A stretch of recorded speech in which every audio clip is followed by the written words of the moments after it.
Alors, on va parler maintenant de Melfiano, donc artiste que vous managez, Melody Girls. Ouais, Euh, Dis-nous un petit peu, c'est un rappeur de la région, du centre. Enfin, je vais te laisser ouais, c'est le ça, présenter. tu l'as dit, Melchiano, c'est un rappeur de la région du centre qui est là maintenant, enfin qui est dans le rap depuis le milieu des années 2000 et que j'ai rencontré pendant que je travaillais sur l'expo, en fait, la deuxième expo, où je me rappelle, je suis allé lui proposer, enfin lui demander en tout cas 2 disques que j'avais pas. Puis on s'est rencontrés à la Louvière pendant une scène que je lui avais trouvée, mais vraiment vite fait. On a sympathisé. Il était dans un moment assez charnière de sa carrière où je sentais qu'il y avait quelque chose qui se passait aussi. Ça devenait vachement carré, un peu plus pro. Pour moi aussi quelque part. Donc j'avançais dans les projets et de fil en aiguille, je l'ai accompagné au management sur son premier album qui est sorti en 2018, sur son EP en 2019 et sur son deuxième album en 2020. Donc 3 projets en 3 ans. Ok. Donc c'est assez conséquent pour je veux dire, déjà un artiste de la région du centre, c'est déjà Mhm. énorme. Mhm. Mais en plus dans le rap, je vois ça assez rarement. Et donc le fait d'être plongé là-dedans, c'était assez... c'était... Bah moi j'ai découvert il n'y a pas si longtemps que ça. Déjà j'ai été surpris quand même par le nombre de vues de ces vidéos sur YouTube. Quand même il y a quand même un public et Ouais. un succès quand même, un certain succès. Euh, très bon, très bonne qualité d'écriture. Ouais. Quel style comment est-ce que tu le définirais en fait? Quel style de rap c'est Melfiano? Tu sais, moi j'aime pas mettre des étiquettes, mais par contre, on a souvent tendance à dire que c'est un artiste solaire et positif, tu vois. Alors autant il va te parler de sujets qui sont aussi compliqués, mais il y a toujours à la fin des morceaux une espèce de porte qui est entrouverte où tu te dis ah ouais, peut-être que là c'était un texte un peu plus sombre, mais en fait il y a toujours de la positivité dans ces morceaux. Et donc je mettrais un peu cette étiquette d'artiste, tu vois, solaire. Après, voilà, il est pas forcément que là-dedans, mais c'est un artiste qui prend beaucoup de risques et qui s'essaye je vais dire des nouvelles tendances, même si j'aime pas trop le mot, mais c'est quelqu'un qui prend des risques, on va dire, Mhm. et qui se remet en question, et oui, qui est tout le temps ultra productif et qui fait, tu l'as dit, pas mal de clips.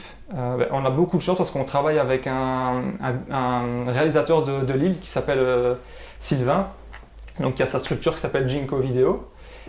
Et donc ça c'est vachement cool parce que tu sais, autant on est dans notre région ici et on fait ça à une échelle nationale, mais il y a autant de gens qui l'écoutent en France et son beatmaker principal est aussi français. Ok. Il vient de Paris, il s'appelle El Gaoli et il a travaillé avec pas mal de gars en fait de la scène française, donc des Kenny Arcana, Demi-Portion, Mhm. Cool Chain, vraiment, même Grand Corps Malade aussi. Il y a vraiment. Enfin voilà, on a cette chance d'être tombé sur lui pour le son, en tout cas pour la partie D'accord. vraiment musicale. D'accord. Et au niveau justement des sonorités, on est dans quel style de hip-hop? Ah écoute, ça aussi entre. Enfin, si tu reprends vraiment les 3 projets, entre du boom bap très classique comme des sonorités un peu plus modernes. Je vais pas te dire trap parce que c'est pas du tout spécialement de la trap. Et j'arrive même pas à mettre une étiquette sur le son par exemple que fait El Gaoli. Je dirais un peu, c'est un peu planant, club peut-être de temps en temps. Mais tu as toujours ce truc hip-hop, tu as des sonorités même qui sont un peu disco de temps en temps, funk, impossible de décrire vraiment ce que c'est. Mais Café Noir, lui, était beaucoup plus dans la veine d'un projet hip-hop classique, on va dire, même si tu as 2 morceaux qui le sont moins. Mhm. Euh, Finalement, c'est assez large parce qu'on on catalogue pas vraiment la musique.